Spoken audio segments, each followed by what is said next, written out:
자, 76쪽 부정표현 들어갑니다. 자, 부정표현 봤더니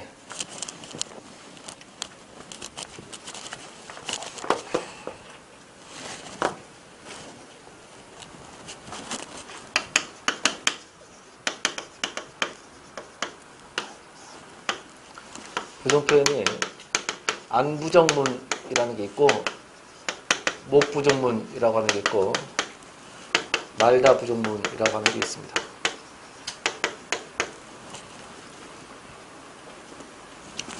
각각 짧은 안부정문, 긴 안부정문, 목부정문도 짧은 목부정문, 긴 목부정문 이렇게 있는데요.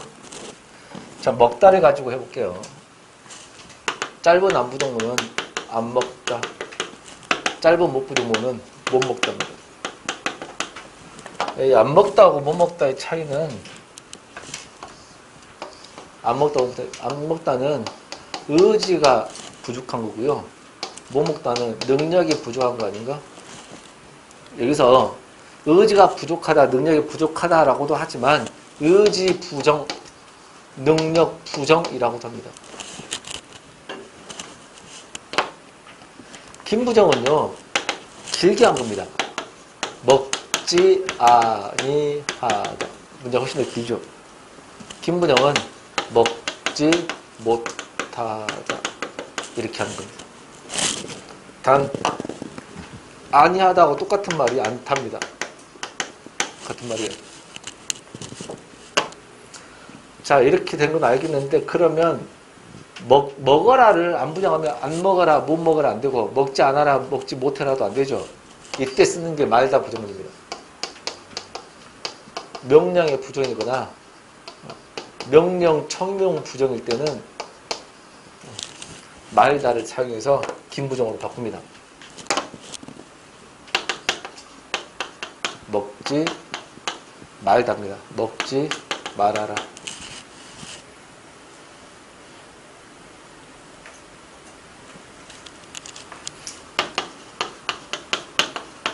먹지 마라. 먹지 말아요. 이렇게 되거든요. 이 마라를 줄여서 마라라고 이야기하고 말아를 줄여서 마 그러고 말아요를 줄여서 마요라고. 일일끼리 같은 거야. 다르게 같으면 안 돼. 얘하고 얘는 전혀 다른 말이에요.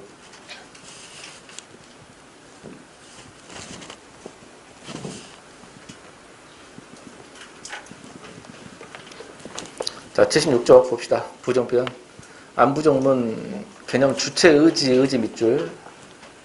니은 갈래 짧은 부정문 안 갔다 이렇게. 긴 부정문 지 않다 이렇게. 가지 않았다 이렇게. 제약은 읽어만 보시면 됩니다. 2번 목부정문 보시면 주체 능력 부족 밑줄. 갈래 짧은 부정 못 갔다. 긴 부정은 지 못하다 이렇게. 제약은 읽어만 보시고요. 3번 말다 부정문 개념 보면 명령명 청명에 쓰는 부정문입니다. 얘 두 번째 보면 마라가 말하라고 똑같고 마는 말하고 똑같고 마요는 말아요고 똑같고. 더 알아두기 볼까요? 부정문의 중의성. 자, 중의법이라고 하는 건 중의적인 것은 두 가지 이상 뜻으로 해석된 것을 중의성이라고 합니다.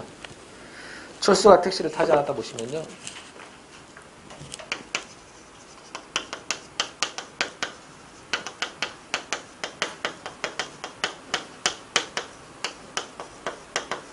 철수가 택시를 타지 않았다 이 말이 타지를 부정할 수도 있습니다. 근데 타긴 탔는데 택시가 아니고 버스를 탔어도 이 문장은 맞는 택시를 부정할 수도 있고요. 철수가 택시를 타지 않았는데 여의가 탔을 택시를 탈 수도 있죠. 그래서 이 안 왔다가 얘를 부정하는지 얘를 부정하는지를 알 수가 없습니다. 그래서 중의적 문장이 되어버렸다. 그럼 우리말에서 중의적 문장은 다 틀린 문장입니다. 틀린 문장. 그 다음 예문 두 번째 보세요. 친구들 다 오지 못했다 보세요. 친구들이 다 오지 못했다. 이거는 10명이 오긴 했는데 10명 중에 1명도 안 왔어요. 이럴 수도 있고요. 오긴 왔는데 9명 왔어요. 다 온 건 아니죠. 이럴 수도 있습니다. 이거를 부분 부정이냐 전체 부정이냐라고 이해하거든요. 이런 것도 중의적이어서 틀린 문장입니다. 뭐 이 정도면. 지금은 이제 부정 표현 정도만 아시면 되겠네요. 쭉 넘깁니다. 91쪽.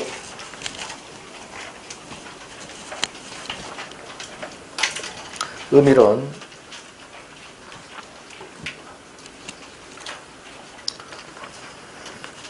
의미론 파트가 시험 볼수록 갈수록 파트가 늘어나고 있는 겁니다.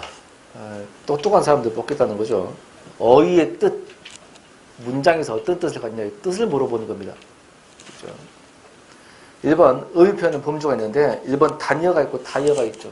단위어는 하나의 뜻만 있는 것. 2번 다이어는 여러 가지 뜻이 있는 것을 다이어라고 합니다. 밑에 다 알아두기 한번 봐볼까요? 다 알아두기 보시면 다이어 눈에 여러 가지 의미 표현의 범주 나와 있죠. 나는 눈이 작다 그랬어요.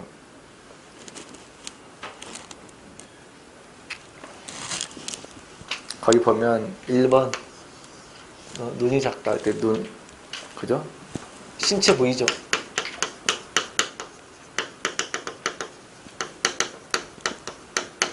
그죠? 2번 눈이 마주쳤다 시선 쭉 보면 7번 사람을 보는 눈이 있다 안목이죠. 1번부터 7번까지. 요거는 1번부터 7번까지는 사람 눈과 연관성이 있어 없어? 있죠. 여기는 연관성이 있습니다. 즉 관련성이 있습니다. 요것과 관련성이 있죠. 그러면 2번부터 7번까지는 2번은 뭐죠? 시선이죠.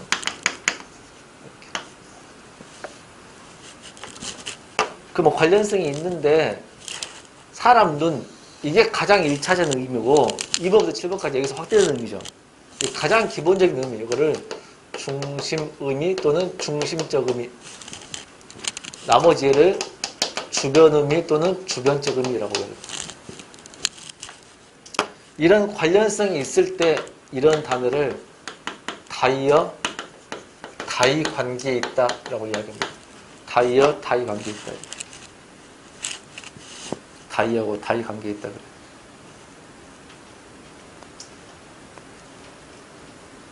그러면 다이어, 다이 관계에 있을 때는 이게 다이 1번의 눈과 2번의 눈, 2번의 눈과 7번의 눈, 2번과 3번의 눈이 다이어라고 그런 관계를 서로 간에 다이 관계에 있다고 그래요. 다이어, 다이 관계는 중심 의미하고 주변 의미가 당연히 있겠죠. 반면에 밑에 7번 밑에 참고 표시를 보면 눈이 내리다가 있습니다. 그죠? 이거는 어림의 결정체죠. 그러면 요 눈과 나머지 요 눈과의 차이가 관련성이 있어 없어? 없죠. 이거는 관련성이 없습니다. 연관성이 없죠. 이런 단어를 동음이어라고 하고 동음이의 관계라고 이야기합니다. 그러면 1번과 2번, 2번과 6번은 다이 관계, 다이어고 7번과 요거 눈, 요 1번과 요 눈, 그죠? 이거는 동음이 관계다. 동음이 관계에서는 주변의 중심이라는 개념이 있을 수가 없죠.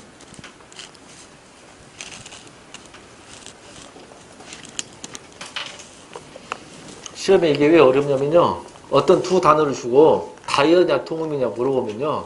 한 4, 5년에 한 번꼴 나오거든요. 굉장히 어렵습니다. 서로 관련성이 있는지 맞춰야 되는 거니까.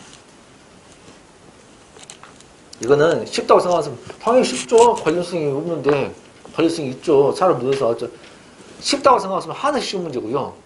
한 번 이거 어렵다고 생각하면 계속 어려워요. 어휘 개념이니까요.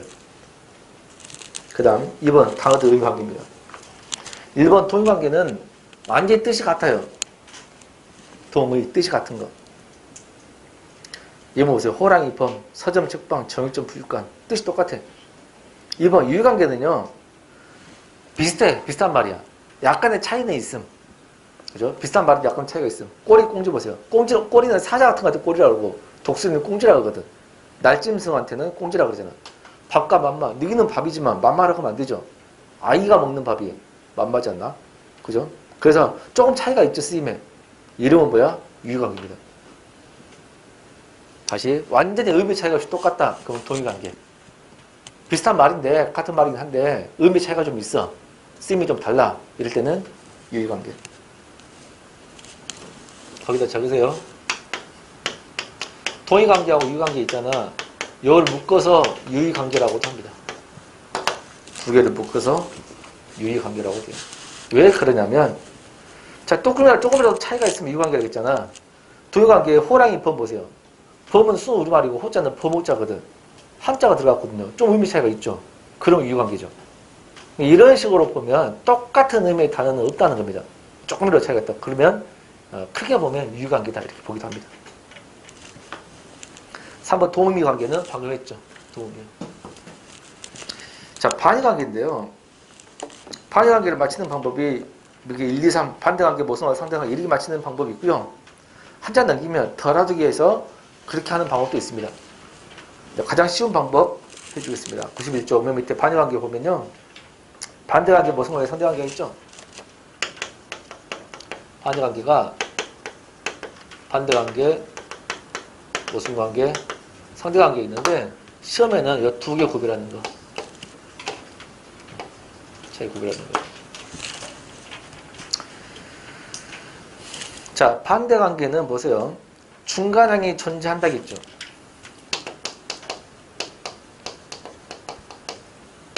모성관계 뜻으로 해서 중간항이 없다겠죠. 그러면 상대관계는 뭐냐면 상대가 존재해야 비로소 존재하는 겁니다. 상대가 존재하지 않으면 존재하지 않는가. 이걸 상대관계로.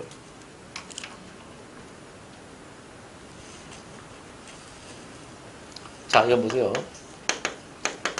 차다 반대말은 뭐야? 뜨겁다 거든요. 중간이 있어 없어? 있죠. 여자 반대는 뭐야? 중간이 있어 없어? 없죠. 이렇게. 스승 반대, 제자. 제자가 생겨야 스승이죠. 스승이 있어야 제자가 생기죠. 상대가 존재하지 않으면 존재하지 않는 겁니다. 시험에 잘 나오는 것을 두 개 구별하는 거.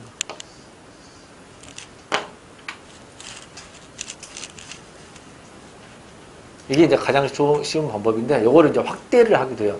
조금 뒤틀면은 어떻게 더 설명을 하냐면,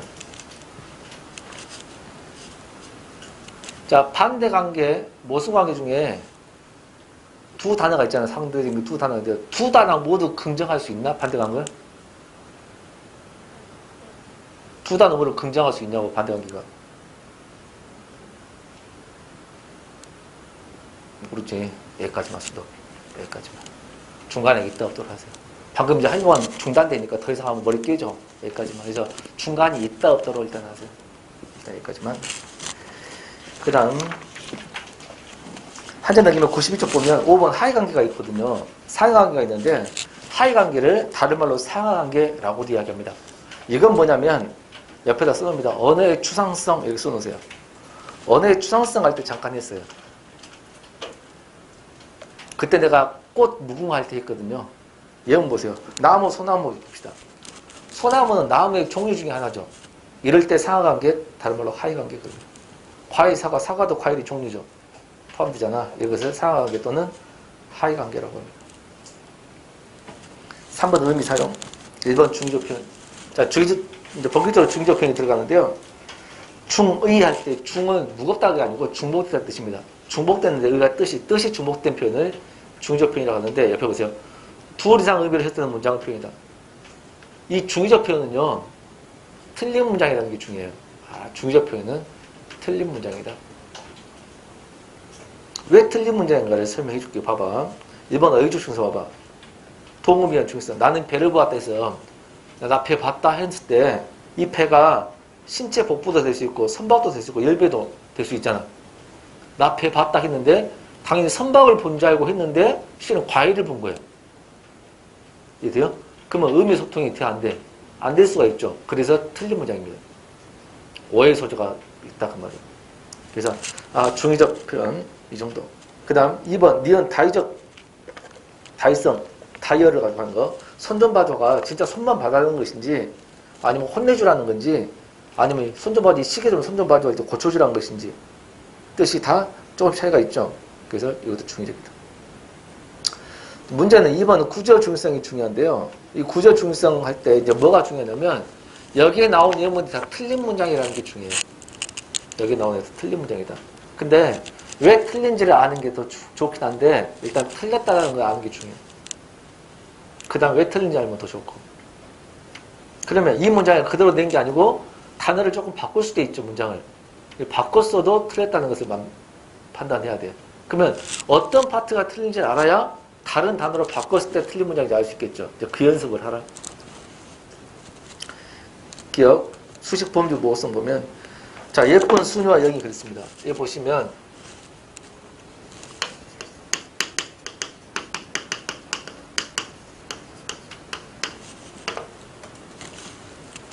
예쁜이 관영어죠.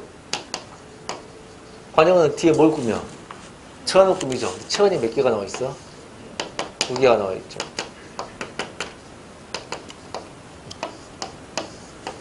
이런 경우입니다. 그래서 예쁜이 순이만 말한 건지 순이와 영이를 다 말한 건지 애매하다라는 겁니다. 니은 수식대상의 모호성입니다. 내가 사랑하는 영이 이것도 마찬가지입니다. 내가 사랑하는 이 관영어죠. 영이 체언이죠. 동생 체언이죠. 그래서 중의적입니다. 내가 사랑하는 영일 수도 있고 저 뒤에 동생일 수도 있죠. 그 말이 이해된가? 제가 포함 모두 모호성입니다. 나는 용수와 순이도 용수할 때 와 동그라미 와자가 동그라미 써서 와자가 들어가도 대부분 중의적입니다.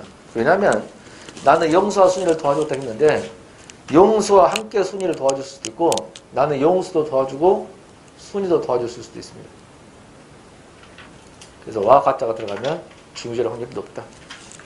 그럼 리얼 서술 주체 모호성입니다. 순이는 웃으면서 달려오는 용수.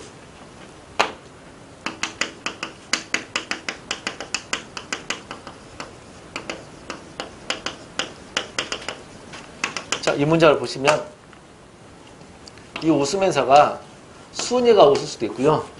웃으면서 달려오는 용수일 수도 있어요. 그러니까 이 웃으면서가 요걸 연결되고 뒤에 걸 연결되냐 이런 경우 중이죠. 그 다음 미음 피근의 모호성 할 때 민서처럼 동그라미 피근대상 모호성 남편 나 보다 동그라미 처럼 보다 만큼 이렇게 들어가면 중의적입니다. 처럼 보다 들어가면 중의적. 왜냐면 민수는 철수처럼 키가 크지 않다고 했거든. 그러면 철수의 어떤 점을 비교했는지를 알 수가 없습니다. 철수처럼 키가 크지 않다고 했는데 철수가 키가 작은 사람일 수도 있고 철수가 키가 엄청 큰 사람일 수도 있어요. 그죠? 그 다음 남편은 보다를 동그라미 치면 보다가 들어가서 중의적인 게 남편은 나보다 비디오를 더 좋아한다고 했는데 나하고 비디오 중에서 좋아하는 건지 아니면 나하고 남편 중에 비교한 건지 무슨 말이냐면 나하고 비디오 중에 누가 더 좋아? 이렇게 물어볼 수도 있고 이해돼? 나도 비디오 좋아하고 남편도 비디오 좋아하는데 내가 비디오 좋아하는 거 더 좋아한다 이 말은 나하고 남편을 비교한 거지. 이해된가요? 그게 중의적이다.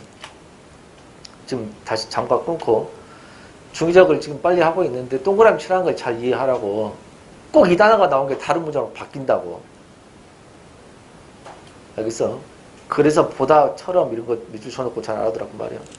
개수 범주 못 씁니다. 형은 나에게 사과하고 와자 동그라미 치고 와자가 들어가면 아까 중의적이라고 했죠. 와자가 나오고 뒤에 개수가 나오면 그게 중의적입니다. 왜냐면 사과와 배 2개를 줬다 했거든. 사과 1개, 배 1개 합쳐서 2개인지 사과 1개에 배 2개인지 사과 몇 개인지 모르지만 배만 2개인지 개수를 몰라요. 그게 중의적이다. 그 다음 이형입니다. 우점에서 못 씁니다. 민수가 말하는 컷 동그라미 뭔 하는 컷이 나와도 중의적입니다. 왜냐면 말하는 것이 이상하다 했는데 말을 할 수가 없는 사람이야. 식물인간이야. 근데 말했다는 사실이 이상할 수도 있고 말하는 내용이 이상할 수 있는 겁니다. 그러면 뭔뭐 하는 컷 나오면 대부분 중의적이다. 그 다음 관형격 의 모호성입니다. 아버지의 초상, 의자 동그라미. 의자가 나오면 대부분 중의적이에요. 왜냐면 아버지의 초상하면 아버지가 소유하고 있는 초상할 수도 있고 아버지가 그린 초상할 수도 있고 아버지를 그린 초상할 수도 있어요. 그게 중의적이다. 치읓 부사의 위치로. 자, 한계가치가 부사어죠. 부사는 뭘 꾸며? 영혼을 꾸밉니다. 근데 영혼이 두 개 나오면 중의적이야. 한계가치가 어려운을 꾸밀 수도 있고 한계가치가 저 뒤에 돕는을 꾸밀 수도 있어요. 그래서 중의적으로 틀렸다. 아마 이 글을 쓴 사람은 한계가치 돕다를 말하지 않았을까? 그래도 한계가치 어렵다가 돼버리잖아. 기억, 우리말에 못쓰는 표현인데요. 우연치 않게란 자체가 말이 안 됩니다. 그래서 우연치 띄고 않게, 우연치 띄고 않게가 나오면 틀렸다. 왜냐면 우연치 않게 만났다는 말을 우연히 만났다를 쓰지 않나? 그죠? 그럼 우연히 만났다는 게 아닌데 우연치 않게 만났으니까 약속하고 만났다는 뜻이 되어버렸죠. 그래서 모순되어 있기 때문에 안 됩니다. 그 다음 대상 보험도 모순입니다. 그거가 나온 남자들은 모두 한자만 생각. 이게 이런 경우는 어떻게 맞추냐면 남자가 드러날 때 은자 동그라미 주어가 은이 나오고 이러면 중의적 확률이 좀 있습니다. 봐봐. 그 다음에 한 여자 밑줄. 이랬을 때 남자들이 양다리는 안 걸친다고 한 여자만 생각해도 되고 많은 여자 중에 한 명 여자가 엄청 예뻐. 걔만 사랑한다고 돼요. 알겠죠? 그래서 중의적이다. 그 다음에 3번 운이적 중의성이 있는데 A는 B다가 중의적입니다. 그는 홍길동이다 하면 별명이 홍길동인지 이름일 수도 있고 또는 홍길동처럼 민첩할 수도 있죠. 특성일 수도 있죠. 그래요? 그죠? 자, 여기까지 좀 빨리 읽었는데 혹시 이해 안 되고 질문.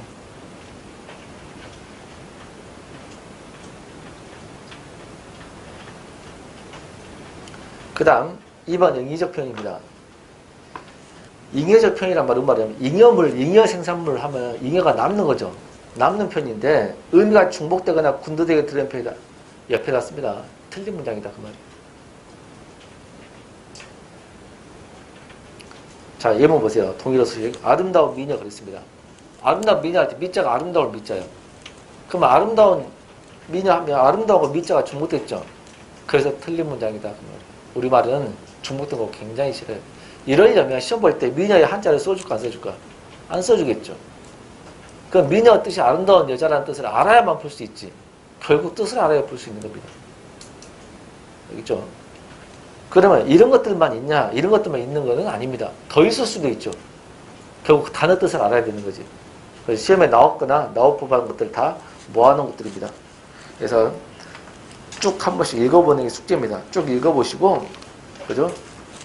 다음 시간에 와가지고 질문을 하세요. 그러면 선생님 이 단어가 왜 겹치는지 모르겠어요. 늙은 노인인데 어떻게 중복됐어요? 노자가 늙을 노자야 이렇게 하면 늙은 사람이 노이구나 해서 이렇게 질문하라고 그러면 답변해 준다 그 말이에요. 알겠죠? 그 다음 쭉 넘겨서 914쪽 3번 간접적 표현이란 말이 있습니다. 간접 표현 반대는 직접적 표현이겠죠?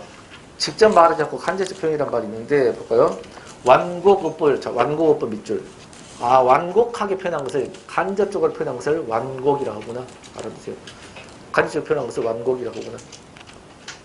전달로 애둘러서 밑줄. 처음 들어봤죠? 애두르다가 돌리다 그 말이야. 돌려서 말하는 표현하는 방법이다. 이러한 간접 표현은 그 다음 밑줄. 문장 형식과 내용이 일치하지 않는 경우가 많다. 밑줄. 자, 문장 형식과 내용 봐봐. 방이 덥네요가 평서문이죠. 근데 속뜻이 뭐야? 창문을 열어달라, 에어컨을 켜달라 이런 뜻이라면 명령문이 되지. 그러면 표현 형식은 평서문인데 속 내용이 뭐야? 명령문이죠. 이해돼? 그러면 표현 형식과 내용이 일치하지 않지. 이건 무조건 간접 표현이에요. 그거 좀 알아두세요. 4번 관용적 표현은요. 관용이라는 게 뭐야? 관용을 한 말 배웠지. 영어 시간에 관용. 관은 습관적으로 용 사용. 습관적으로 사용하다 보니까 원래 두 단어가 결합돼가지고 습관적으로 사용돼서 전혀 다른 말이 돼버린 거야. 이때 이건 어찌해야 돼? 습관적으로 그냥 쓴 거야. 밑에 1번 예문 봐봐. 발이 넓다. 야, 발바닥 발이 넓은 거하고 아는 사람 많으면 무슨 상관이 상관없죠. 근데 아는 사람 인맥이 많다를 발이 넓다라 그러잖아. 자꾸 쓰다 보니까 지금은 발이 넓다가 사람 아는 사람이 많다, 인맥이 넓다고 바뀌어버렸거든. 그런 뜻으로 쓴다고. 알겠죠? 그러면 원래 어원은 이랬겠지. 발바닥이 넓으면 밟고 디딘 흔적이 여기저기 다 있을 거 아니야. 발바닥이 좁은 사람보다. 그래 안 그래? 그러면 여기저기 다 만났을 거라, 좀 많이 발을 디뎠을 거다 그 말이야. 이렇게 추측은 가능하죠. 과학적으로 증거가 돼야 하는데 안 되지. 뭐지 돼요? 이게 관용어 뜻을 물어볼 때 이런 뜻이라고 이렇게 여기서 사람 반대로 이렇게 말할 수 있지만 과학적인 증거가 이렇게 하면 안 돼요. 과학적으로 따지는 게 아닙니다. 수거니까 알겠죠? 그래서 관용어 밑에 보면 더 알아두게 있는데 이것만 나오는 게 아니고요. 관용어는 짜 뒤에 몇 쪽이 있냐면요. 300쪽 같은 데 보면 301쪽부터 쭉 있죠? 301쪽에 보면 관용 쭉 있잖아. 그죠? 자, 숙제를 미리 내줍니다. 301쪽에 관용어 표현을 하면, 여기서부터 숙제. 종합반에서 이걸 다 읽을 필요가 없죠? 쭉 읽어보세요. 쭉 읽어보시고,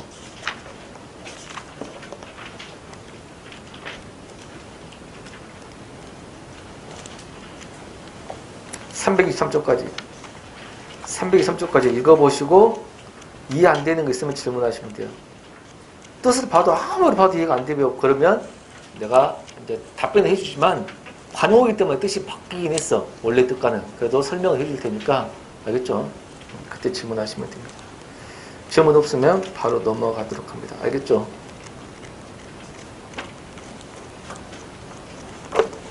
그 해학과 그냥 95쪽입니다. 의미 변화 원인. 자, 의미 변화 원인 보시면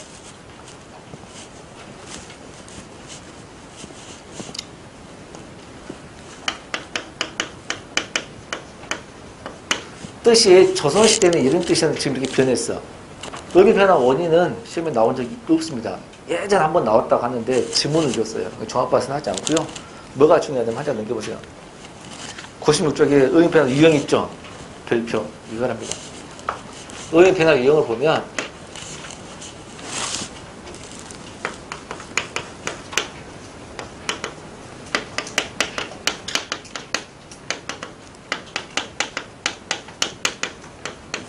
의미 변화 요거를 하셔야 됩니다. 의미 변화가 총 3가지가 있어요. 1번 봐봐. 뭐가 있어? 의미 확대가 있고 옆에 2번 의미 축소가 있고 밑에 의미 이동이 있죠? 그렇죠? 자, 의미 확대, 축소, 이동이라는 건 뭐냐면 자, 원래는 조선시대에 이런 뜻이었어. 그럼 똑같이 지금도 이런 뜻이어야 되지. 여기에 어떤 다른 뜻이 더 들어가. 그 뜻을 포함하고 다른 뜻 더 들어가. 이게 의미 확대고 의미 축소는 그 반대입니다. 의미 축소는 원래는 이런 뜻이었어. 근데 얘가 한 부분만 뜻만 남아있어. 이게 의미 축소. 의미 이동은 전혀 다른 뜻으로 바뀌어버린 겁니다.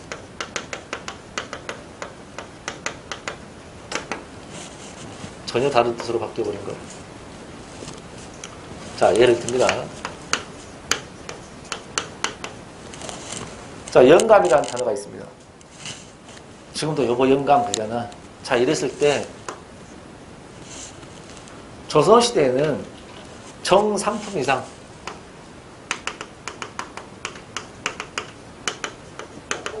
정상품에서 벼슬 한 사람만 정상품에서 벼슬 한 사람만 영감이라고 호칭을 얻을 수가 있어요. 자, 지금 장관이죠. 장관이 아닌데 장관님이라고 하면 되냐? 아니잖아. 장관을 해야 장관님이라고 벼슬이 얻는 거지.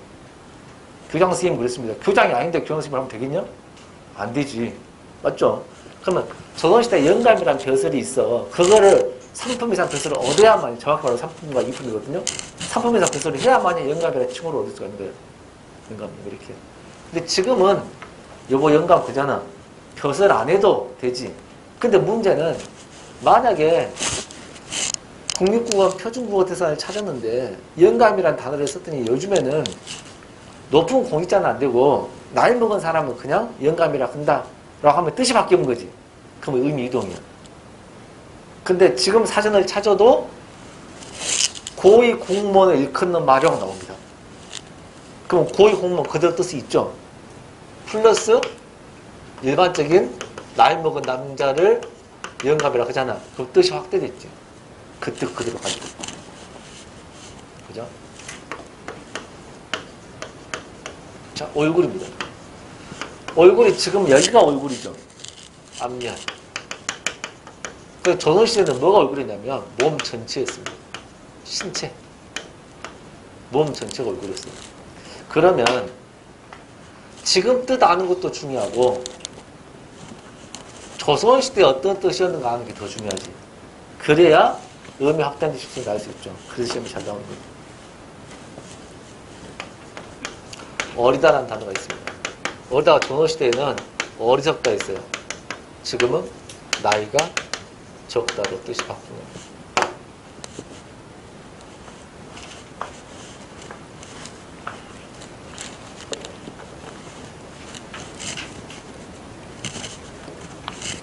자, 96쪽 1번 의미 확대입니다.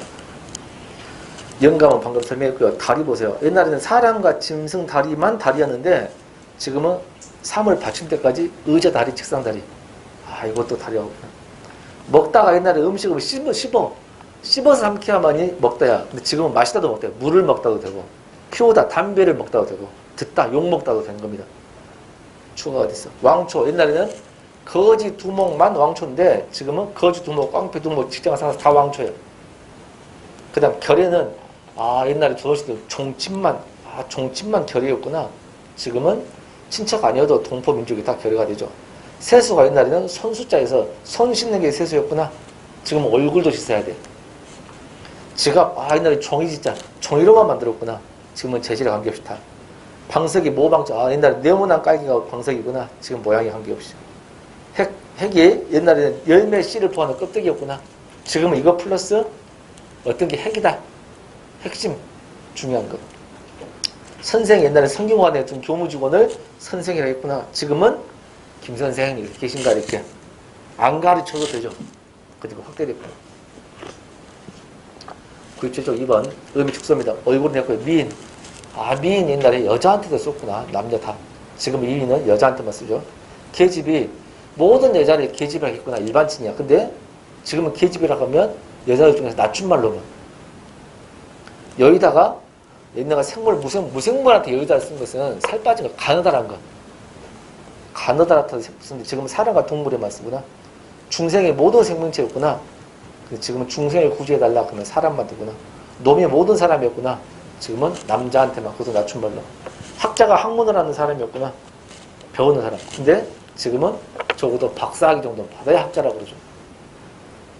매가 밥 진지였구나. 지금은 매는 제사 때 차린 밥만 매라고 합니다. 의미 축소. 수작이 옛날에 술잔을 주고받다 했구나. 지금은 말을 주고받답니다. 옆에 의미 확대 가능 그랬죠. 이거는 지금도 사전적인 뜻에서는 술잔을 주고받다 뜻으로 있기 때문에 의미 확대도 가능한데 실제로 술잔을 주고받을 때 수작이란 말 잘 안 쓰거든요. 의미 확대도 가능. 씩씩하다가 옛날에는 엄하다, 무섭다 뜻이었구나. 지금은 용감하다. 어리다 아까 했고요. 방송이 죄인을 내보내는 게 방송이었구나. 지금은 전파를 쏴보내는 거고요.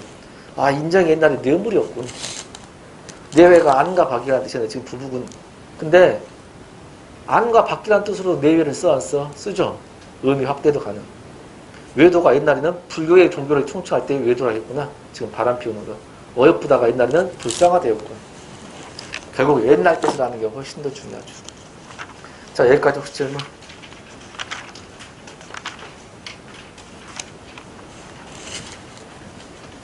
여기까지 질문.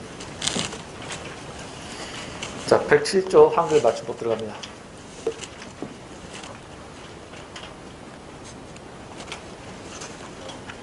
자, 한글 맞춤법은 강사마다 가르치는 게 천차만별이고 저도 가르칠 때마다 다르게 가르칩니다. 학생들 수준에 따라서 달리 가르칩니다. 알겠죠? 그래서 대답을 잘하고 그러면 이렇게 가르쳐야 되고 하는 거고. 자, 무슨 말이냐면 이런 겁니다. 맞춤법 표기지, 표기. 그죠?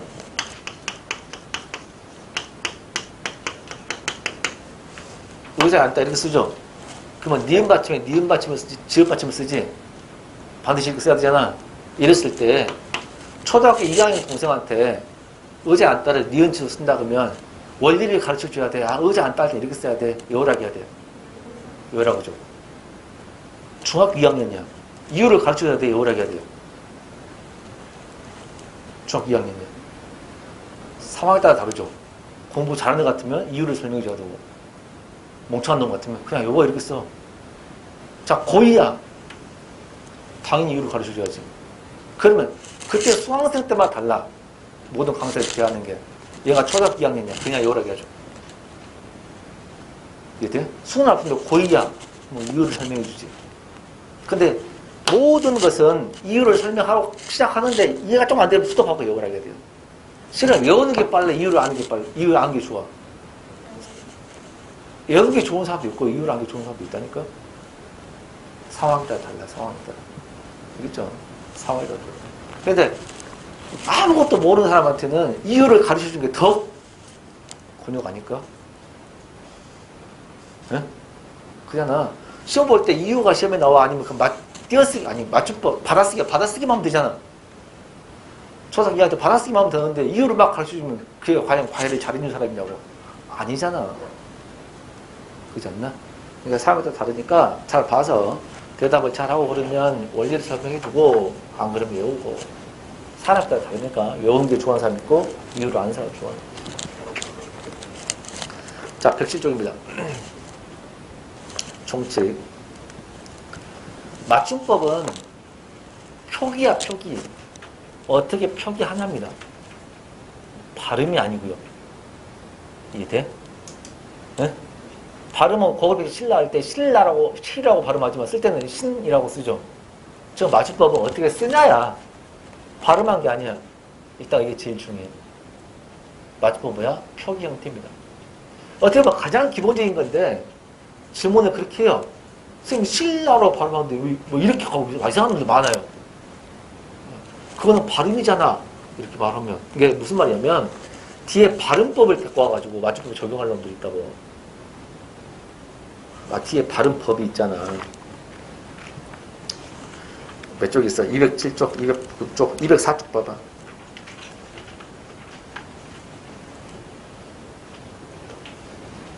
이해돼? 206쪽, 207쪽 다 뭐야? 발음이잖아. 그죠? 이 발음 규정을 갖고 와가지고 쓸 때 적용하면 돼, 안 돼? 안 되는데 그런 사람이 있다니까?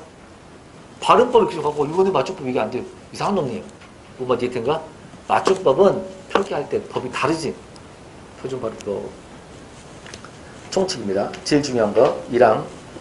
맞춤법은 표준어를 적는 거구나. 그 말은 방어는 맞춤법이 틀린 거구나. 알겠죠? 표준어를 소리대로 적되 어법에 맞도록 하면 어떻게 한다?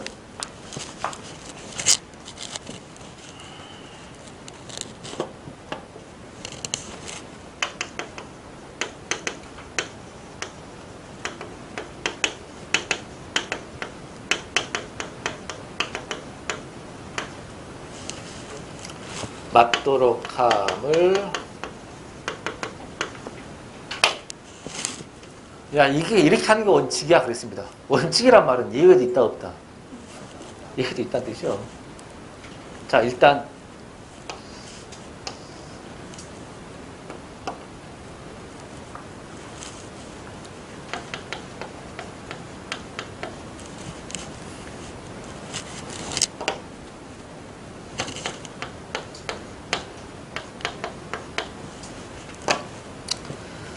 자, 소리대로 적는 경우는 이렇게 설거지 이렇게.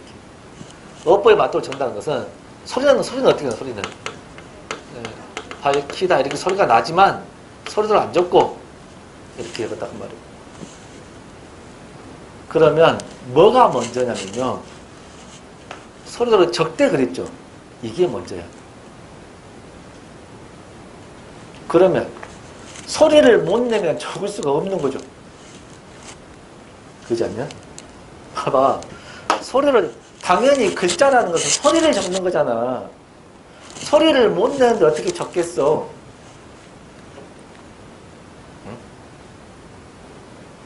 응? 실화를 예를 해줄게요. 선생님 어떤 단어가 어떻게 쓰는지 맞춤법 궁금한데요. 어떻게 못 적었거든요. 실화입니다. 뭔데? 소리를 내봐. 소리를 못 내요. 그럼 너 어떻게 적어? 소리를 내야 적을 수 있는 거예요. 아마 그 친구는 이랬을 거예요. 소리를 못 내고 그거 아니고 아마 발음을 잘 못하지 않았을까? 뭐 그랬던 것 같은데 아마 그래서 소리를 내야 좋을 수 있거든. 그랬더니 한참 있다가 돌이 막 한 10초 동안 있다가 그냥 갔어. 이런 경우도 있어요. 그러니까 소리를 내야 돼요. 소리로 적는데 그럼 어쩔 때 소리를 적고 어쩔 때 어법을 적느냐? 소리로 적을 때는 어원, 본래 뜻. 어원, 본래 뜻이 살아있을 때입니다. 어법에 맞도록 적을 때는 어떤 경우냐면 어원, 본래, 소리. 없을 때. 어원이 있을 때.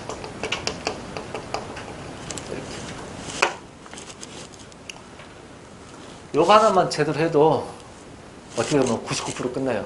여기에 이제 1%를 채우는 게 예비적인 것만 공부해야죠. 자, 우리가 맞춤법을 하면 이렇게 쓰거나 이렇게 쓰거나 둘 중에 하나라고 돼야 돼요. 그러면 설거지를 쓰게 되면 이렇게 쓰거나 아니면 어떻게 쓰냐면 뭐 이 정도? 그렇지 않나? 그러면 어원이 있는가를 보세요. 이 설이라는 건 뭐야? 설릭답이 좀 불충분하게 덜 이런 뜻이죠. 이런 걷다가 있다 보세요. 어원이 없죠. 지금 설거지 이렇게 쓸 수는 없나요? 이렇게는요? 이런 좀 덜 걷었냐? 걷은 것도 아니죠. 어원이 없습니다. 그 말은 본래 뜻에서 멀어져 버렸죠. 그러면 손 안 줬어요.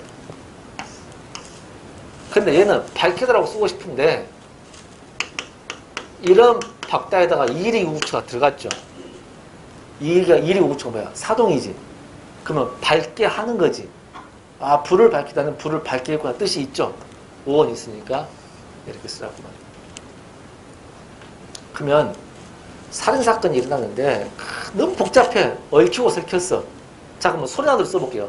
소리나도 쓰게 되면 얽히고 설키다 이거잖아. 얽히고 설킨 사건이잖아. 그죠? 근데 얘가 키가 되려면 이 희가 될 수 있죠. 받침이 일으키고. 그럼 여기 보면 이 없다라는 단어가 있어 없어?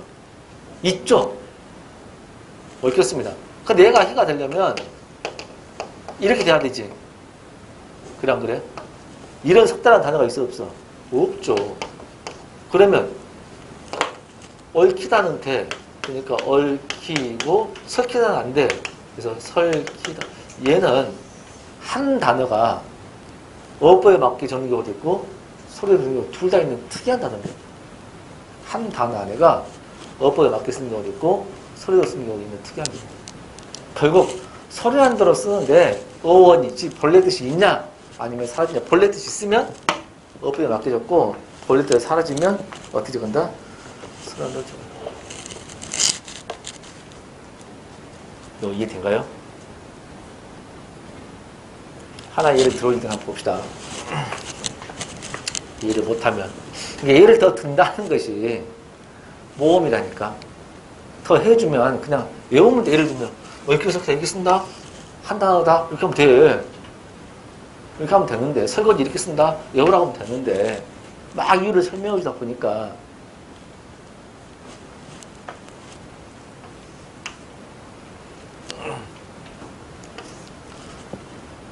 꼬챙이 있거든. 꼬챙이란 말 알아? 꼬챙이? 꼬챙이에다 닭살 같은 거 막 뭐 넣고 해가지고 구워 먹는 게 있어요. 무슨 구이라 그래? 자, 꼬치구이입니다. 자,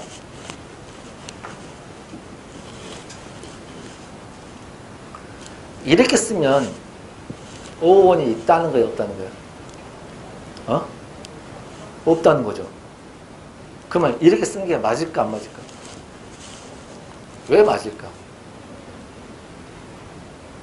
어원이 있지 않냐? 꽂다니까? 그렇죠. 그거예요. 꽂다라는 어원을 갖고 있으려면 꽂다를 어떻게 써? 이렇게 쓰지. 그럼 어떻게 써야 돼? 이렇게 써야지. 그럼 발음이 어떻게 발음돼야 돼? 꼬지구이라 그러면 이렇게 써야 돼요. 그 책꼬지 이렇게. 꽃꼬지 이렇게. 꼬지라고 발음도 의원 있어. 이렇게 써야 돼. 근데 이렇게 발음하고 꽃이라고 발음하잖아. 사람들이. 그 사람들이 꼬지구이라고 했으면 이렇게 썼겠지. 근데 꼬치구이라고 하니까 이유 없이 소리가 나버리잖아. 그럼 이대로 써줘야 돼. 결국 소리가 나는 거죠. 이해돼요? 잘하네. 자, 이런 식으로 할 텐데, 아예 마무리하고, 이양 봅시다. 문장에 각 단어를 띄었으면, 한글 맞춤법 제2항이 띄어쓰기 규정이죠. 왜 이게 들어갔냐면, 띄어쓰기가 맞춤법 안에 들어있습니다. 그래서 내 책에도 보면, 맞춤법 한참 하다가 중간에 띄어쓰기가 나와요. 어느 강사 책에도 마찬가지입니다. 알겠죠? 그러니까 앞에 순서 보면 띄어쓰기랑 코너가 없어. 어디를 찾아야 돼? 맞춤법 안에 띄어쓰기가 중간에 들어있어요. 띄어쓰기 규정이. 알겠죠? 그렇군. 이렇게. 단어는 띄어쓰구나. 하니까 우리 품사 배웠지? 모든 품사가 되면 띄어쓰구나. 품사끼리. 단 조사만 붙여 쓰거든요. 앞에 나와 있죠. 3항 외래어는 외래어법도 합니다. 외래어표기라는 외래어표법이 따로 있어. 택시, 버스, 캐러멜 마키아토 이런 것은 외래어죠. 외래어는 외래어표법 따로 있어요. 맞춤법과 상관없어요. 자, 띄어쓰기는 맞춤법에 들어가지만 맞춤법에 들어가는 게 뭐냐면 결론부터 말하면 문장 부호하고 띄어쓰기는 맞춤법에 들어가요. 근데 외래어 표기하고 로마자 표기는 맞춤법하고 아무 상관이 없음. 외래어 표기는 맞춤법하고 상관이 없구나. 알겠죠? 이 정도만. 2장 잠언은 여기 좀 쉬었다가 할 텐데 점심 드시고 이제 2시에 할 텐데 혹시 오늘 배운 거 혹시 질문? 걱정되는 것은 점심을 드시고 나면 이제 맞춤법을 하는데 멍하니 있으면 외워야 돼. 그러려면 왜 강사 수업을 듣겠어? 이유도 알고 하기 위해서 하는 거지. 그래? 앞으로 시험이 점점 쉬워질 것 같아? 조금씩 어려워질 것 같아? 아무도 몰라요. 아무도 모르다고. 근데 음식은 자꾸 많아지고 변별력은 주고 싶으면 조금만 어렵게 낸 것도 있을까 없을까? 있겠지. 근데 그게 어디 파트인지는 아무도 몰라. 어디 파트를 어렵게 낼지는 모른다고. 맞춤법을 어렵게 낼 수도 있지 않나?